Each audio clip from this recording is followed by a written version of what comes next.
intern friends. I'm really excited to bring someone so seasoned, so full of content, so full of information and support for you. It's Kelly Roach. She is one of the only female founders in the online space to build her company from 0 to 8 figures. And she did this with no debt, no investors, no outside funding. And she's a former NFL cheerleader. We gotta love that.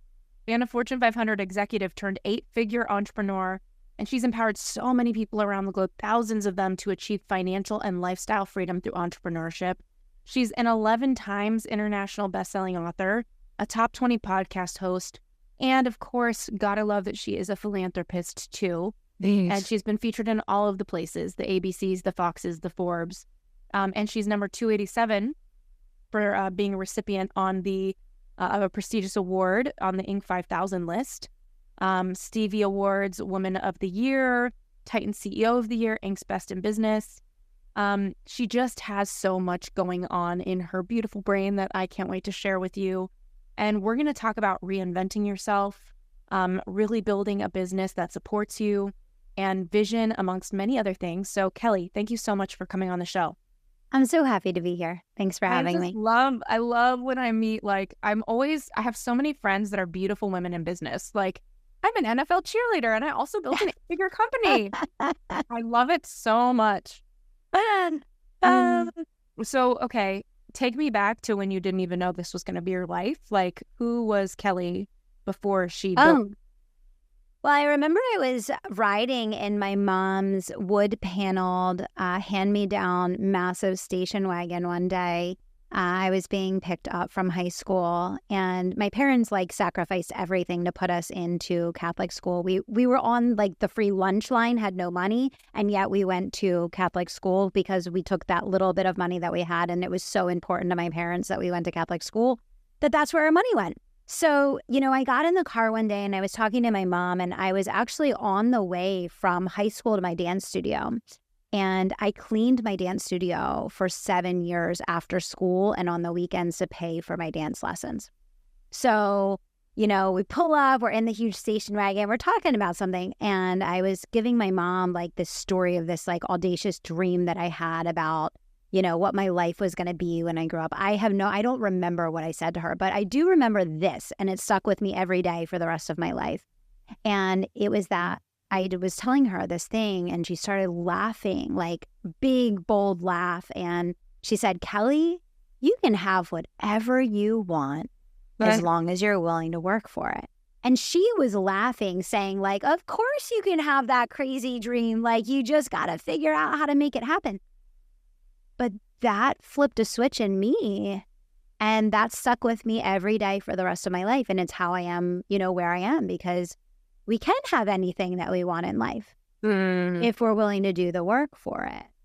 And so free lunch line, scrubbing the dance studio floors and mirrors and bathrooms every day after school for 7 years, ultimately ending up going to college at the university that I was going to be in the least amount of debt. Working 5 jobs during college, went to a school that ended up having a D3 dance team and a horrible cheerleading team. And so I said, I'm not going to take a step backwards. So the only choice, of course, is to go audition for the NFL. Became an NFL cheerleader freshman year in college. And kind of the rest is history. I went to work for a Fortune 500 company, first one in, last one out, for 10 years, promoted 7 times in 8 years.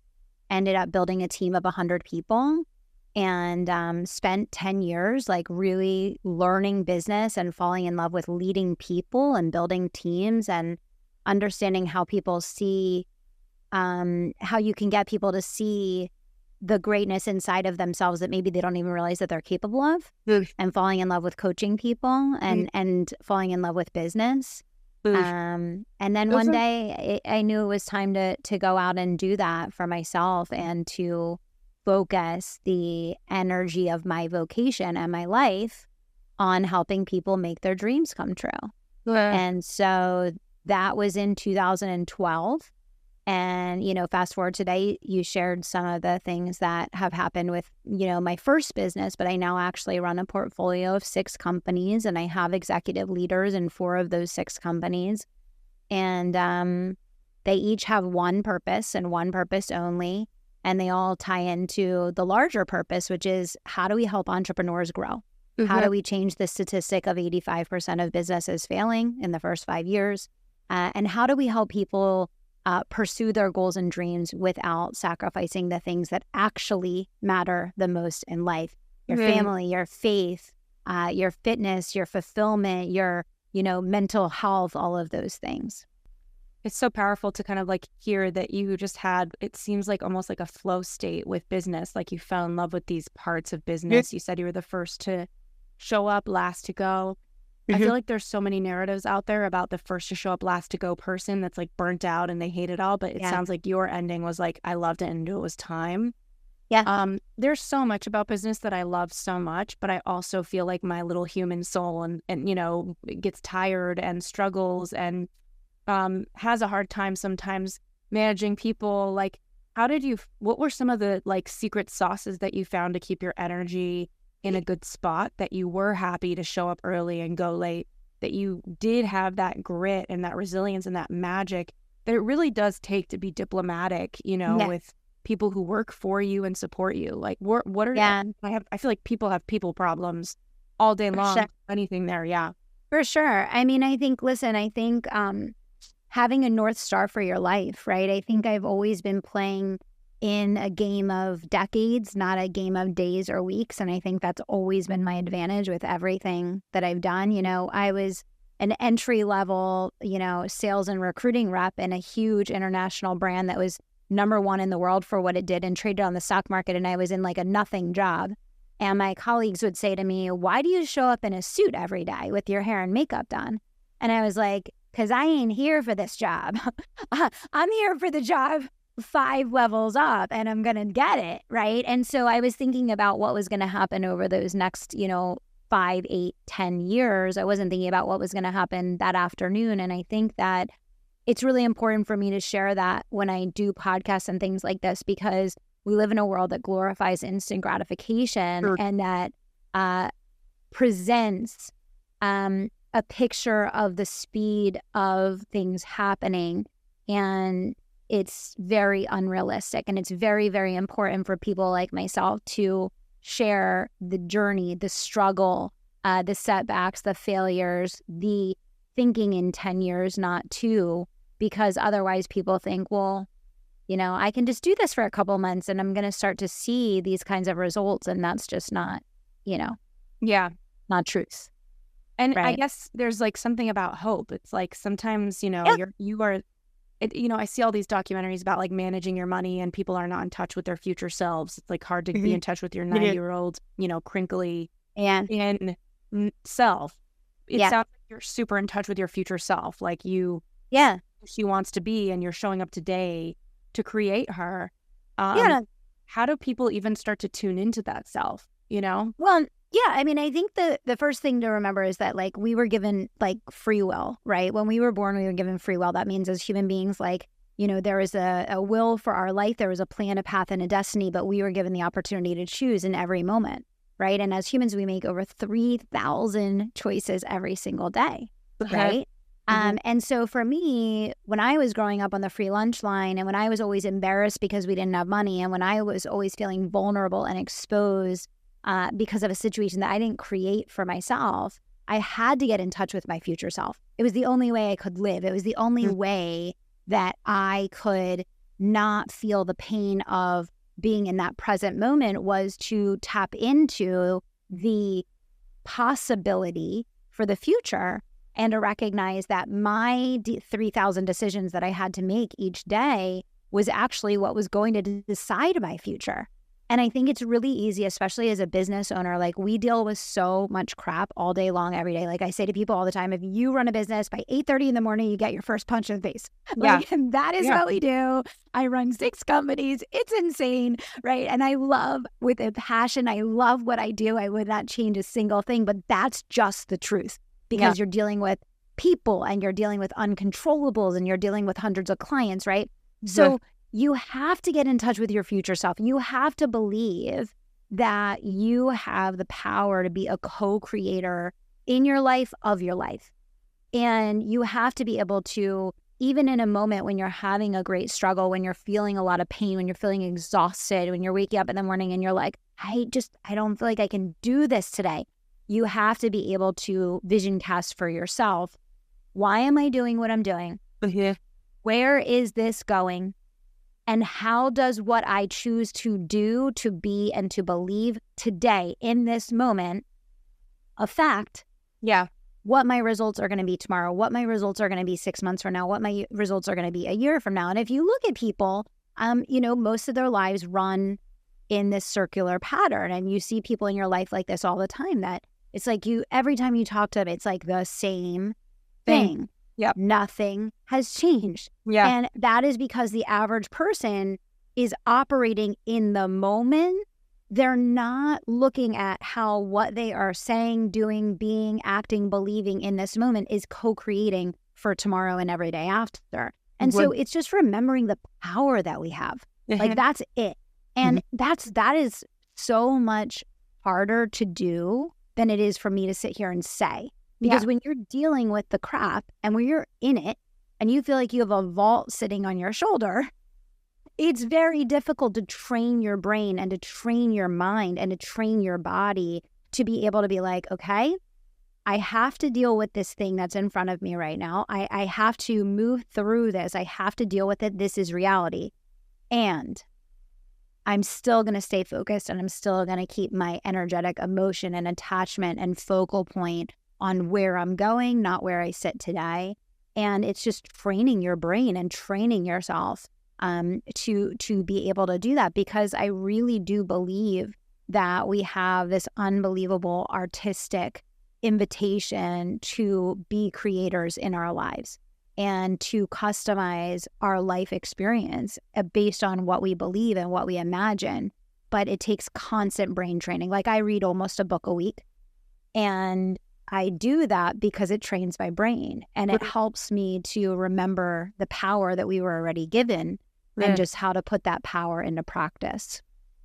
It's like, I'm so impressed by your, like, I want to say it's like life force energy, like, because I feel like I'm a dog with a bone. Like, give me something and I'm going, and nobody's going to stop me, right? Like, I wanted to be in national security. I was on the path to being right in the CIA, 23 years old, multiple.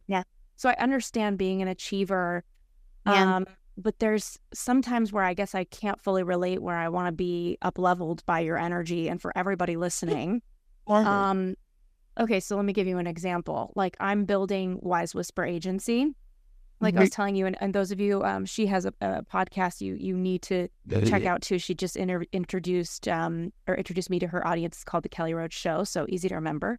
But, I was talking to you on your show about how I was career coaching and referring all these clients to this booker, and then I put it under one roof.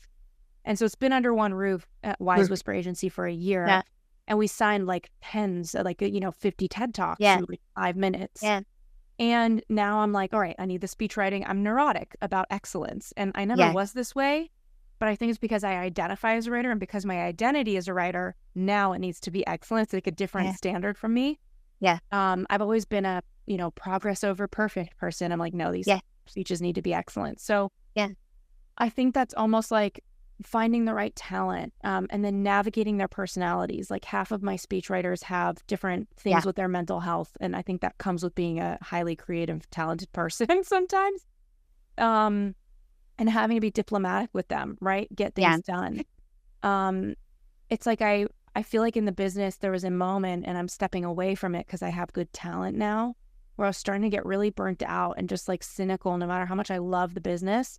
And I was so disappointed in myself. I'm like, I've only been building this for 8 months and I'm this burnt out. Like, come on, like, you got a whole business to build. You don't have time for this. And so I'm curious, like, how do you prevent or work with those moments? Number one. I know I have many thoughts here. And then the second half is, I was just talking to a business friend who's brilliant, who I should connect you to her. I'll have to mention her to you offline. She just exited a beauty company, and she was just trying to be a helpful friend. She's like, well, why are you building this agency? It can probably do more than like, no more than like $3-4 million a year. Why don't you build something that can do $10 or $20 million a year? She's like, why are you giving these sacred years of your life to this business And I'm like, well, I'm a writer and this is what I'm best at. And I'm like using it. Right. But obviously along the way, you stop feeling like everything is your purpose because you're kind of in the weeds or you're in different parts of the journey. So I would love to just get your feedback on those sticking points for everybody listening who have those moments like I'd had where it's like, what am I even doing? Like, I thought I loved this. It's hard, all that. Yeah. Well, the first thing that I'll say is every single person that is in pursuit of excellence has those moments constantly. So I just want to validate you and say, like, I've had those moments. I think everyone who's achieved extraordinary levels of success has had those moments because excellence and going the extra mile and achieving at very high levels is reserved for a certain type of person that is able to move forward in spite of those feelings. And the average person is not. The average person gives up and gives in to those feelings versus saying, no, I need to pattern interrupt myself and back on track. I will say a couple of things. I'll go back to what you asked about the idea of burnout. I feel that I have been able to maintain a really high level of energy and focus and drive. And I'm a hard driver. Like, I push hard, I move fast, I drive hard, for over a decade now. But I have been able to do that because I've always held certain things in tension. First thing being my family is the most important thing in my life to me. Secondly, my faith. And thirdly, my fitness. And by fitness, it's mental fitness, it's physical fitness, it's getting 8 hours of sleep, it's drinking a ton of water, it's fueling my ability to perform at an optimal level. And, I think that we all need those reminders constantly that we're putting extraordinary levels of demand on our bodies. We're putting extraordinary levels of stress on our minds. We are asking our brains and our bodies to carry a lot, right? Especially in the business climate of today, especially in the world of today, especially the pace that we're trying to move at. And most people are driving a car that's been on empty for 3 years now, and they are still pushing the pedal down through the floorboard of the car and wondering why it's not driving well. Right. And so the first thing is understanding that when I go back to what we started the conversation with, it's playing a long game, right? You want to build something that you don't want to rush to sell or to close or to get rid of. You want to build something that you love so much to run that you never want to sell, that you never want to close it, that you never want to shut it down. And ultimately, you will have to do one of those things, right? There's only 3 exit points. You're going to pass it on, you're going to close it, you're going to sell it. But you want to build something that you love so much to lead that you're not driving towards that necessarily. You're just setting yourself up for that. And so I would say, number one, really knowing what is most important to you in your life and making that first, putting first things first, majoring in the major things. Number 2 is like understanding the extraordinary demands that you're putting on your mind and on your body and fueling yourself and recognizing that your body is like a machine and it is up to you to make decisions every single day to allow it to perform optimally for you. I mean, I'll use you as an example, Ashley. Like for you're a great example because what you're doing, it is a very skilled craft.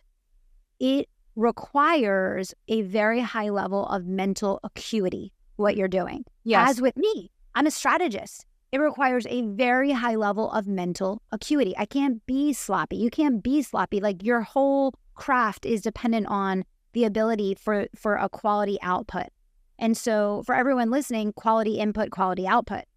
8 hours to sleep, tons of water, fueling your body with nutrition, exercising, moving. Like these are just the basic essentials that we skip over every single day. And I know everyone's heard it 1,000 times from Sunday, but you need to hear it again. And then knowing when it's time for a reinvention, knowing when it's time to really disrupt yourself and to take things to the next level, or when something is not working. I see a lot of people that will do like a panic pivot, or they'll shut something down. I see the posts every day online. I burn it to the ground and this is what I did. And it's like, that's such a waste and it's so like not necessary. You can do a planned up level, a planned reinvention, a planned pivot And in order to have a sustainable career over a period of decades, you will have many, many careers within your career. Yep. So even if you're Ashley, the business owner, and you're running this agency today, by the time you exit the agency, there will be like 6 or 7 careers within that career where you will reinvent. Even if ultimately you end up exiting the same business that you run today, it's going to look completely different by the time you get to that point where you're ready to do that. And so learning how to go through a reinvention process in a non-emotional but instead strategic way is a really important part of setting yourself up for the long game. And I think that, I started talking about this a lot about a year ago because I saw everyone doing like the panic pivots and the burn it to the ground and I want to shut down my business. And I saw so many businesses going out of business. And I was like, you didn't need to do that. Like you just had to go through like a strategic reinvention where you evaluate where you are, where you're going, what it actually needs to look like to get there. It's exactly like you described, Ashley. When I took my first company, the business advisory, over 8 figures, and I sat down and I said, and I always work off of an org chart and I build all of my business plans around an org chart. And I always do it based on a 10X. So when I was at 7 figures, I was like, what's my org chart to get to 8? When I got to 8 figures and I did my org chart to get to 9, I was like, nope, I don't want to run that business. I don't want to have that many team members. I don't want to have coaches coaching coaches of coaches. That ain't happening. And so for me, I knew I wanted to take my portfolio to 9 figures, but I knew I absolutely did not want to take the coaching company there. And that was when I started breaking out. Now I have the Conviction Marketing Agency, the Advanced Innovation Society, the Virtual Business School, lots of other things. I grew one core offer with one core launch to 8 figures. I focused on basically nothing else besides that one thing. But then when I got to that next level, I was like, okay, let me look at what this is going to look like. And it ended up being like a total reinvention for me because I realized that I wanted the business advisory really to be much more of a high-end boutique for the best of the best of the best elite business owners that wanted to build multi-7 and 8-figure businesses. I didn't want to water it down and make it be for everyone just so that I could pursue saying, oh, we kept growing year after year after year. Right. And so it's something very similar, it sounds like, that you're going through with the agency now where you're saying to yourself, well, what level do I want to take this to? And what does that look like? And what is the business model? And how many clients do we want to serve? And how many writers do we want to have? And what does that look like? Right? It doesn't mean that forevermore the agency in its form today won't be a part of what you do. It just means that as you progress, it might be a piece of the puzzle, not the puzzle itself, which is exactly what happened to me with the business advisory. I was like, I'm not willing to compromise on the excellence of what we do. I believe we're the best in the world at helping businesses grow to 7 and 8 figures. I don't want to have 8,000 clients that we then have to water down our product and we have to make it for everyone. And now we're not going to be able to help people do the very thing that we're the best at doing because we have to make it work for the average person instead of the extraordinary one. I love what you're sharing so much because I feel like just the way you shared your thinking and helping people see what you're doing right now might be a part of the vision of what you're doing later. But even letting people realize that that is available. And it sounds like but we forget, like, I have an agency right now that's focused on TEDx. I think we're the best at it. Right? Yeah. Many ways you just pointed out that it could change, right? One way is you could get more clients, right? And you talked about how you didn't really know if that was kind of the way you wanted to do it. Yeah. The other way to change is to change your prices, make them higher, and change your ideal customer, figure out who they're going to be. And I'm imagining there's a third way that I'm forgetting right now. It's get more clients. Customers. Raise the price. Bundle services. Bundle service. Make your customer worth more for the business, right? So upsell things to the customer that they love that you can be an integrity offering. Okay, so kind of going back to that sticking point, because I think a lot of people, your energy is so expanded, and I feel really lucky. I have a lot of friends like that, and it's a beautiful thing to have. And they hold me very accountable. It's like, and I think everybody listening, we've all had those moments where we're totally stuck at thinking that something is one way, and it feels so claustrophobic to feel that. Yeah. And then you just realize, wait a minute, if you feel that claustrophobia, you're just stuck in somebody else's frame. And you can get out. You can think different. This doesn't have to be your frame. And Yes. that's the best thing about it. Yes. Okay, so you were kind of in those sweet spots you were talking about where you looked at your org chart and you were like, well, this isn't actually what I want to run, so I'm going to change it this way.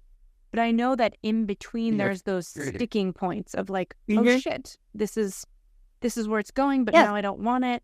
So I got the sense that you have a pretty good reinvention process. Or like tell me a little bit. Well, actually, and what I would love to do, if it's okay with you, Ashley, I wrote a 38-page guide on how to do a business reinvention, and I would love to include that for your listeners if you can put that in the show notes. I would love totally free. And it literally walks you through, it first takes you through an assessment of asking you all of these discovery questions, which will help you tell you. You will then define like, well, what is it that you want to change? What, why, how, what does it look like? Then I walk you through all different ways. So 6 different types of business models, 10 different ways to go to 10 million. I show you all these different frameworks of like, by the way, you can blow up the box that you're in, not by destroying what you've already built, but enhancing it by adding on new and different ways that you can up-level, that you can pivot, that you can realign. So I think it's 1 about getting clear. It's 2 about understanding really the endless options and possibilities that you have, but getting clear on what some of the proven pathways are to get to where you want to go. And then 3, defining a methodology for then going from, okay, this is where I am to this is where I want to be. And I think the thing that is important is, we talked a little bit on my show. You mentioned The One Thing, which I love. The One Thing. I've read it multiple times. And, the thing that allowed me to take my business very efficiently and effectively to 8 figures was focusing on my one thing. And people see what I'm doing today and they're like, you're running all these different companies and you're doing all these things. But that was only after I achieved that level of success. And I was like, I am not going to go on this same path to get to where I'm going next because it's not actually what I want to build. So I think that's important. But I think that when you do this, it's also understanding that there's a slow down to speed up process, Ashley. And this is where people make huge mistakes. And this is where I feel like people really fall off a cliff. Because when you decide to take what you're building and then to kind of, let's just use the example I hear every single day from people, whether it's about pricing or whether it's up-leveling their avatar, their ideal client. I want to charge more. I want to work with better clients. I'm like, great, I can show you how. And then 3 weeks in, they're like, it's not working. People won't pay my price. I don't have these people in my audience. And it's like, hold on a second. You have to build an audience of those people at that level that have that level of disposable income. You need to nurture those people. You need to build relationships with those people. And so there's this whole like patience game. When I split out my other companies, I could have very well just put my foot down on the gas and kept going with exactly what I was doing. Instead, I probably slowed myself down by about 5 years because I decided I did not want to continue on that path. I was going to go build these new brands that were in their infancy, and I was going to build brands that didn't use my face, that didn't use my name, that didn't use my email list, because I want self-led companies. I want to run a portfolio of self-led companies. So it's a whole lot harder to say, I'm not going to leverage my face, my name, my brand, all of these things. I slowed myself down probably by about 5 years to do that. But why was I willing to do that? Because I know where I want to be 5 years from now. And I put myself now on that path to have these autonomous self-led companies that don't rely on me in order to function, in order to market, or in order to grow. I love that so much. And I feel like the speeding, isn't that a book? I think it's like Slowing Down to Speed Up is the name of a book I read when I got my graduate degree in psychology. And I remember thinking like, it's just so hard to stop yourself and to really believe that the stop is what is gonna really help you reinvent. It's so hard. It's the hardest thing, because when you do that, there's so much fear and there's so much overwhelm, and you almost feel like panicked because you're like, is everything just gonna fall apart while I'm trying to like do this reposition? And then you're kind of like walking a tightrope, right? Because You have to keep the old thing going to maintain profitability and to maintain a client success rate and to ensure that, I's are dotted and T's are crossed. And you need to kind of be building this other thing over here, but it's so worth it. Yep. And I think that a lot of people get too impatient and they'll do like a sudden like flip of a switch overnight. And it just destroys your brand credibility. It's like people are like, what are you doing? Like I would never buy from someone that did that. Like never. If I saw someone for 3-4 years doing something that overnight was like, oh, by the way, now I do such and such, which I see this every day of the week. Yeah. I would never buy from that person because to me, it demonstrates instability. It demonstrates this is an immature person that made a decision overnight that didn't have the foresight to plan, to prepare, and to communicate about what they were doing. It doesn't feel good as a consumer. Mm-hmm. And so I think just being aware of that, and just being patient. Like playing a long game, That's such a powerful thing. I remember my first therapist I ever got, he said to me, you are in your most powerful state when you are calm. Oh, and yeah. As I get older, I'm like, I'm not calm. I'm not powerful. I need to get back to calm. Okay, there's one spot, though, that I still keep thinking about, Kelly, and it's that sticking spot where you need more, and this is going to lead me, and everybody who's listening is going to get so excited about lead generation because everybody wants more clients. And I want to ask you about that. But there's that sticking spot for so many entrepreneurs, and I was there a few months back with Wise Whisper, and I'm not there anymore because we just closed out our first year, right? Like I was just referring a ton of business to somebody before this. So that sticking spot of our revenue is good, but it's not stable yet. Right? People are building a business and their money's not stable yet. But I've got 100 hours a week worth of stuff to do. So I need to hire talent, but I need to afford the talent. And then they're in this like chicken or egg of like, I need to hire help, but I need to afford the help. So I need to work harder to keep affording the help. Like, what is your message for people in that sticking spot? Because I imagine that's just inevitable for a moment in time. Oh, absolutely. It's what every business goes through. And the only way through that spot is you have to, the time that you're taking back, you have to spend doing sales and marketing, period. There is no way around it unless you're willing to go into debt. I am not. Mm-hmm. The only way around it is the time that you take back by hiring talent to grow the business. You have to spend selling harder, marketing harder, connecting with more people, being more visible. That is the only safe passage, right? That is not going to put you in a financially compromised position. And I see a lot of people that they hire, they expect the person to be generating huge profits overnight. Then they're frustrated. Then they say the person isn't performing, and then they fire the person. And it's this constant circular, thing of, well, I hired this person and they didn't produce. And it's like, did you hire the person and they didn't produce, or did you hire the person and you didn't produce? Right?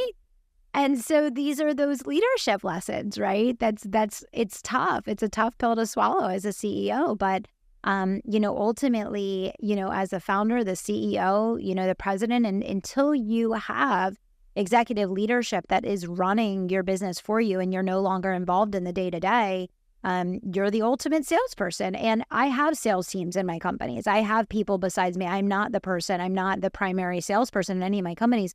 But you better believe I still contribute to the sales. You better believe I still have, huge accountability and investment in that process to ensure that we are able. We just brought on, new talent in 3 of my companies, and so everyone has to put their oar in the water,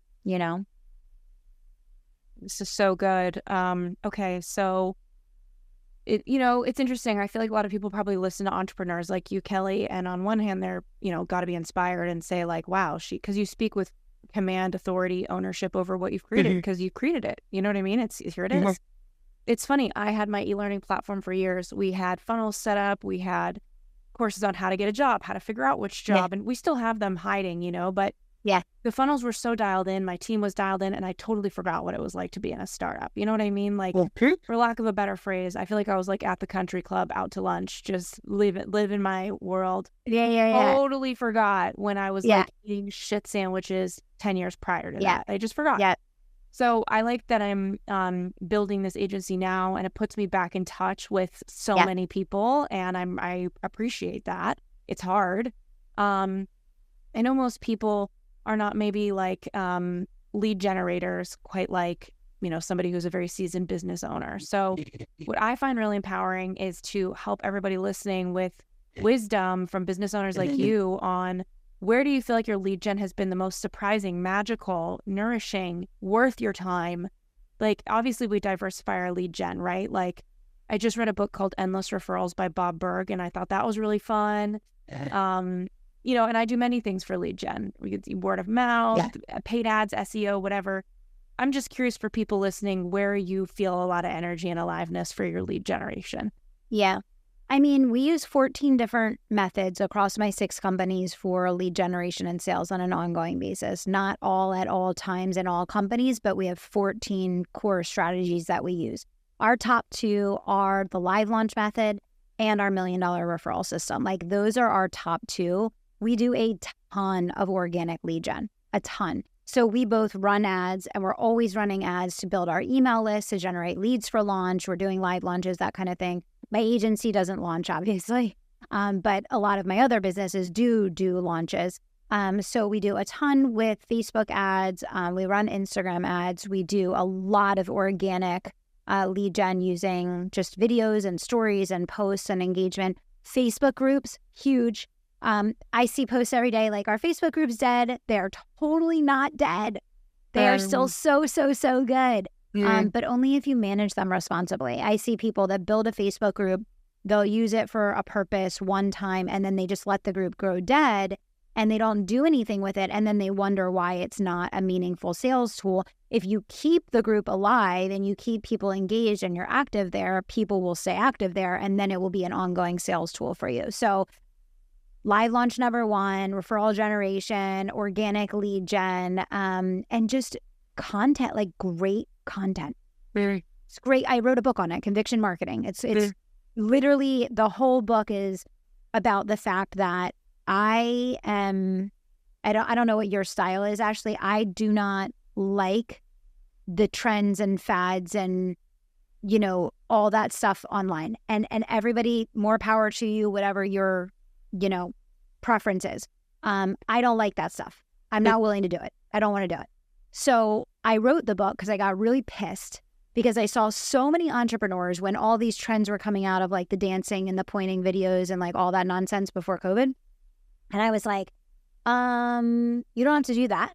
You can still make millions of dollars. So I was like, I am going to write a book and give people a method that they can follow for creating timeless, high value content that converts, that allows entrepreneurs to not have to chase the trends and not have to participate in the fads and not have to do things like pointing and dancing on camera to get people's attention, but instead can really be focused on delivering value and engaging people by really stepping into creating authority, value, meaningful transformation, and an invitation. And so organic content has been a huge thing for us as well. Our email list, like all the basics, you know what I mean? Yeah. Another thing that was coming up for me listening to you was just like, you talked about a lot of companies that are self-led. So let's say somebody listening right now, they're on the ground floor. Maybe they have an assistant, they're working on their vision and they want it to be self-led. You touched on this idea that a lot of people have, which is that what they do is not replaceable, that they have a unique skill set, right? Like you talked about you being a strategist, like you're the brain. Yeah. I don't know anybody, like it's always been kind of a sad thing until recently with my speechwriters where they're, I think they're better writers than I am. And I take a lot of pride in my writing, but they need a creative director. They can't write a talk without somebody steering the ship. The client is just sitting there, the speechwriter is just sitting there unless there's a driver. And it's been kind of sad for me sometimes when they're like, wow, I can't believe what you just did there. And I'm like, no, don't tell me that because nobody can ever do it. And it's all me all alone forever. And so I think a lot of people, and granted, I found a creative director that I'm really impressed and inspired by. So I guess that's a kind of a 2-part question is like, what is your message for the person that thinks that they are the business and there is no way out? And number 2, how do they find those unicorns that exist? Yeah, it's a really good question. I mean, every service provider feels that at one point in their journey. And the pain of not being able to shut down has to become great enough that you're willing to change your belief, right? You have to be willing to change your belief in order to open up the doors of possibility that you can in fact bring people onto your team to do what you do and to help get replicable results for your clients. And I felt that exact same way in the early stages when my company that is called The Business Advisory was once called Kelly Roach Coaching. Like, I was the talent. I was the coach. I was coaching everyone. There was no coach besides me. And, you know, in my growth and in the transformation of building out the company, it became The Business Advisory because it is a team of very skilled business strategists and advisors with unique and diverse background and talent that can help my clients, in fact, get 7- and 8-figure results, right? Yeah. And so what I would say is, number one, it's a belief set. Like, it's your belief. And then number two is you have to realize that you're not necessarily going to find someone who's going to walk through your door and be able to do that. It's going to come from a very intense process of coaching and training and what I call talent and time. It's talent and tenure. And it is you finding a talented person that you can cultivate and expand and enhance and grow. And then it's them having time with you inside the brand to develop their skill set and their ability to execute on your behalf in the way that you would have. And it is possible for all of us, but you first have to believe it. You second have to always be recruiting and looking for great talent.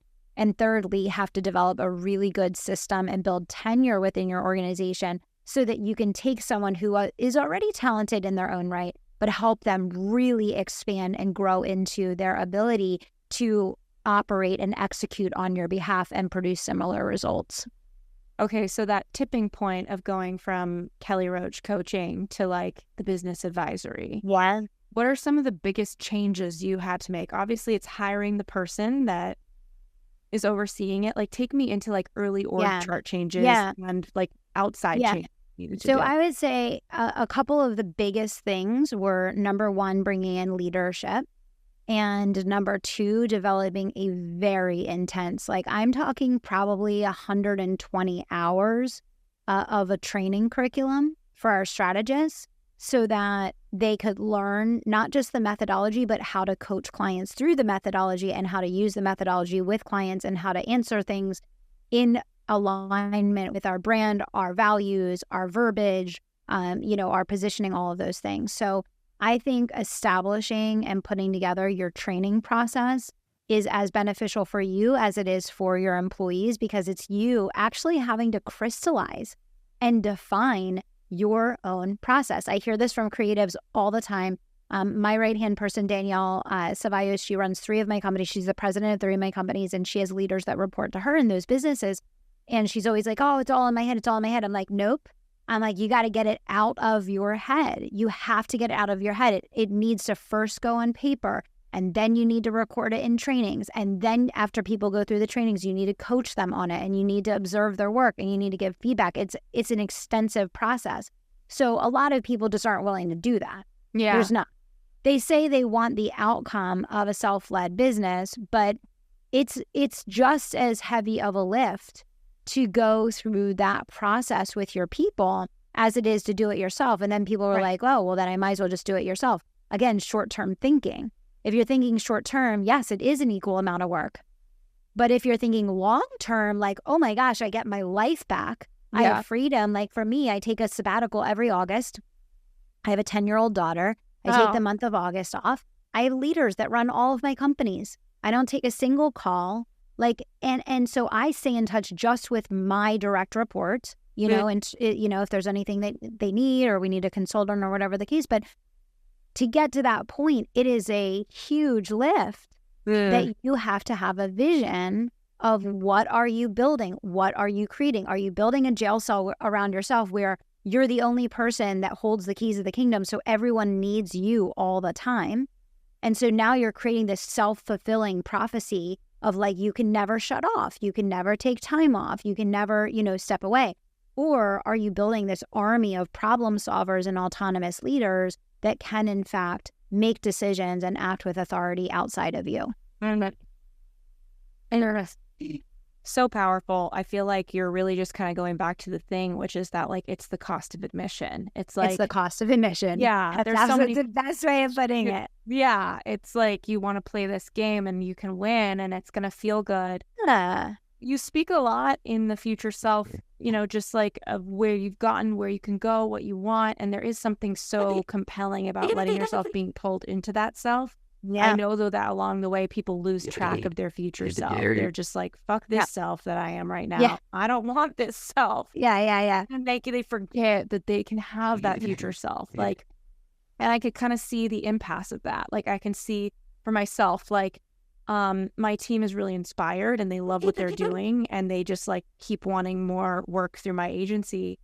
And they keep saying, like, this is the best kind of work. Like, TED Talks are like the highest form of people's storytelling, and it's like the deepest storytelling. But there's moments where I just think to myself, like, wow, how do people keep talent when they don't have the kind of work that really excites, like a TED Talk? Like, I feel like I've attracted some of the best writers I know because it's kind of the highest form of writing for them. In my very biased opinion. So what are some ways to get the right talent, or what are some screening questions to make sure you're not missing the mark there? Well, I mean, let me back up before I get even to the screening questions. Like, you have to know what the heart and soul of your business is, right?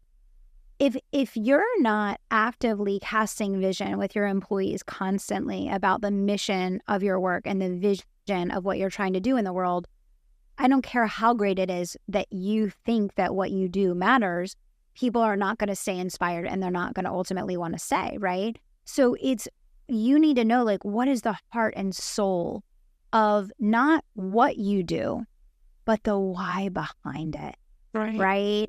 And that has to be something that is a constant dialogue internally, a constant dialogue with your staff to bring out the best in people. Because even an A player that's brought into a crusty, boring workplace with people that are uninspired can spit out uninspired work, you know? And so you have to think about how you're cultivating an environment of excellence. I think the other side of that from a screening standpoint, having a process, like following a process. We have people do the application and they submit a video. You can tell so much from the video, like so much. I mean, that is worth its weight in gold right there. And then they go through a multi-step interview process. Checking references is huge. And then being able to get feedback from other people on the team, because people show up very differently when they interview with you than they do with interviewing with people on the team. And different people on the team are going to pick up on different things with people, each of which are very, very important. So having multiple people interview helps a ton. And then using behaviorally event interview questions so that you're using what this person's past way of dealing with situations, their past way of interacting with the world and their perception of things to really guide and gear what you're going to expect in the future. One thing that I've really struggled with is the reality that a lot of people are not in a good space with their mental health. And it's really hard to manage people that are struggling to be here. It's a hard world that we live in. I had a hire for 3 months who was a very expensive investment for my business. But she was very emotional. And I feel like that's feels like a very touchy thing for me to even say on my own podcast. But it's true. It was really hard to get through meetings without, if you're going to manage a lot of people, you're going to be receiving a lot of emotions. And if the person in charge of managing everybody is feeling a lot of emotions about everybody's emotions, it's really hard to run a ship. So how do you use any personality assessments? Because what I've learned is that sometimes I index too much for competence. Like, can you do the thing? That I don't index enough for culture. Like, is your vibe going to be helpful for everybody? 1,000%. Yeah. I mean, there's a lot of assessments you can use. I don't use assessments. We did use them in Fortune 500, and I feel like they were really overused in a unhelpful way. But there are a lot of good assessments out there. I'm probably not the person to speak them. Here's what I will say. every person on the team's energy impacts the productivity of the company at every moment in time. And so you cannot afford to have people on the team that are pulling the energy down of the collective. And so one of the things, actually, it's interesting that you asked that question. I literally just recorded a podcast episode on this to release in the next couple of weeks, lessons learned from failed hires. One of the things that I talked about is why references are so important, and also asking someone their reason for leaving past jobs. And I found that when someone answers that their reason for leaving a past job has something to do with how they felt about their relationship with the company, how they felt about their relationship with the manager, it ends up that usually that person actually is dealing with emotional issues. And what I found back to back is that the same people that said they left for an emotional reason ended up not working out for an emotional reason. They're not able to function in a professional work environment because to them, they're assigning meaning to every single thing in an unhelpful way that then brings the collective down. I think it's just, you have to slow down to speed up. You have to really take time and, like I say, interview people on camera and watch their micro expressions and look at their, the way that they are presenting and how they're looking at the camera and how they're interacting. You can tell so much about a person. But even just asking questions that allow you to see like how they see the world, right? Because you can tell someone that lives above the line versus someone that lives below the line. You can tell someone that's had to overcome things in their life, or people that are quitters. I know right away when someone's 2 years on a resume, they're a quitter. They're not going to be in your organization long term because they can't commit. When challenges come, they're out. And so it's just learning these kind of rules of the road as you go. And you always want to make an excuse for them. You're always like, oh, but not in our company. But that's not going to happen here because of A, B, C, X, Y, Z. And then lo and behold, 3 weeks later, a month later, 90 days later, that same thing is happening in your company because they brought that pattern with them because that pattern goes everywhere that they go. That's so powerful. And I feel like so true. And when I think about the person with the, like where it just felt like a lot of emotion. And it was never anger towards me. It was just things stressed her out and she would vent and the meetings turned into her venting. And I'm like, oh my gosh. Yeah. And when that happens, it lowers the functionality of the entire operation. Yeah. When people can't find a way to process their emotions in a healthy way, whether it's one-on-one with their manager or outside of work, it's not going to work. Yeah. Okay. So I guess kind of final question around that. Now you got me thinking about this person that worked with us. Because I remember she told me she left because she said something about her last hire was toxic, or her last job was emotionally. Every single time. Yeah. And I didn't even realize that until I went back to debrief a couple people that hadn't worked out. And I was like, oh my gosh, it's the exact same thing. And that behavioral pattern goes where they go. So of course that's the reason, right? Or of course that's the reason why we had to let them go. Yeah. Okay, that's my final question is actually, I feel like, going to hit on so many people, and it's that you talked about your why, and we hear that, right? Like you, a lot of entrepreneurs talk about that. And by the way, I'm noticing myself. You talked about earlier, ADHD kicking in. You talked about how you like looked for the job that you wanted and not the job that you had. It's like I'm in startup mode, so my hair is like fuzzy and my glasses are on and I look frenetic every day for the past like year. Thank you so much, Kelly. I feel like a lot of people think about their why, like you talked about. And the reality is that there's a lot of people whose why is that they want to make a shitload of money. And that's, and I know there's more beneath that, right? Like, what do you want the money to do for you? I want to be a mother. I want to have freedom. I want to go to a cooking class on a Wednesday at noon. I don't know. What would be your message? Because I have a few girlfriends I was just in a mastermind with, and one of them said, I grew up poor and my why is I want to have a ton of money. I never want to feel like that again. And that's it. And there's a lot of psychology around that we could get into, but I liked that it was just that simple for her. So what would be your feedback on somebody who communicates in that way? Yeah, I mean, I think it's different for everyone, right? I mean, I don't think we can put a judgment on anyone's why. I think that for a lot of people, that will be their why until that need is met. And then once that need is met, they're going to need a new why. Because once you get to a certain income bracket, the more income you make doesn't actually have a significant impact on your quality of life or your life experience. And I think for a lot of people, that's their initial goal because of where they came from. And I think that's totally fine. And I think that's just something that has to evolve with you.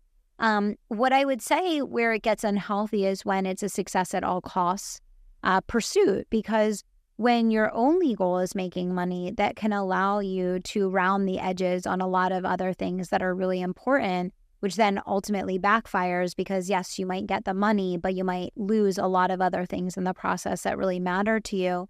And that's why I think that the why being a little bit deeper is very helpful. Because I know for me, like coming from that situation financially, that the financial side of things was really, really important to me as well. But I also had really, really clear anchors around family and around faith and around functionality of my overall life that I made sure not to cross lines around. And that's why I feel like things kind of came together the way that they did. So it's holding things in balance.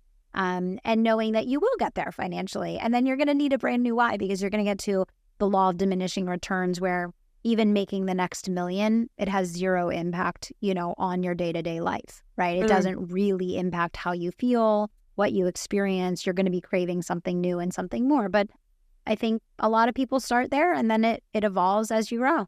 Kelly, where can everybody start with you? I know you have all the books written, all the offers, all the companies in the portfolio, and I feel like everybody's going to want more of you from this. Oh, you're so awesome. Thanks, Ashley. Yeah, I would say definitely check out the Kelly Roach Show. That's where I'm hanging out every single week. I'm always pumping out new episodes. Every single one is super value add. There's no commercials on the show. It is 100% value. So Kelly Roach Show. And then if we can link the Business Reinvention Playbook down below, I think that will add a ton of value for everyone to evaluate where they are, where they're going, what they want, how they can get there. I give tons of ideas and strategy and examples, and I think that will really help reignite that fire and help everyone listening get clear and focused with an action plan on getting to where they want to be. Beautiful. Thank you so much for coming on to the show. This was so refreshing, and I see why you're making such a huge impact. Thank you so much. I was so happy to have this conversation today. Thank you for having me.